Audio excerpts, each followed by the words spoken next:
So it's turn 7 in Arnhem, and the Allies get the final Polish glider as a reinforcement. It lands, but lands in a zone of control and is damaged from that. Then I decided to launch an attack with the 101st Airborne against the German infantry that are in the north center part of the map.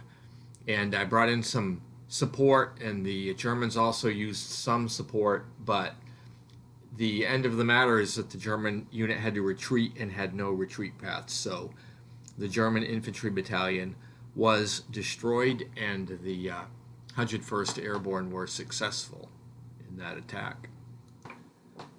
Next, as the Allied player, I decided for another attack toward Oosterbeek with the 1st Airborne, as well as a Polish battalion was included in that. Both sides had heavy support, and in the end, the Polish unit absorbed a step loss instead of having to take the retreat. So the Germans are untouched there. Then the British launched another attack on the northeastern side of Arnhem with the 1st Airborne. Both sides had support, but the British lost again, and this time one of the British infantry battalions was already reduced, so it was eliminated.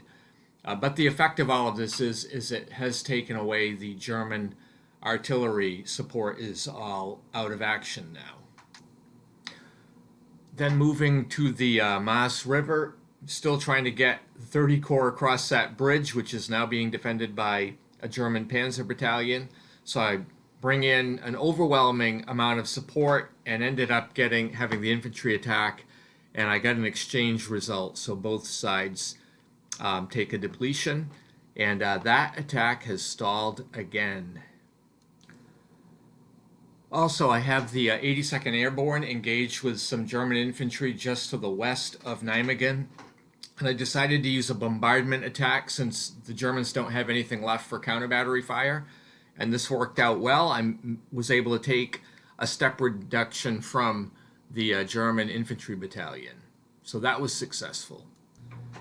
Also, just to the southeast of Oosterbeek, a little bit above Arnhem, I was able to bombard another German unit, and I did manage to connect, and it had to be flipped to its depleted side.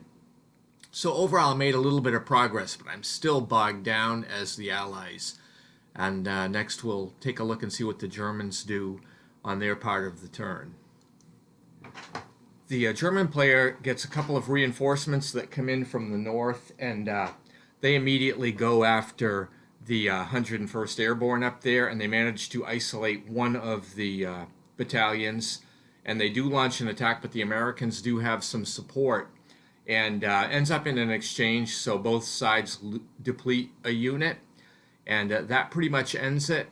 The Germans are going to try to just hold on and not go too heavy on the counter attacks right now, because they have some depleted units around Arnhem, and they really want to try to make sure they stay in place as long as possible. I did move a full-strength panzer up to that bridgehead along the Wall River, and I pulled the reduced unit out, so that's going to cause a little bit more trouble for the Commonwealth, the 30 Corps, trying to get across that pesky bridge. Anyway, that brings turn 7 to a close. Thanks for watching.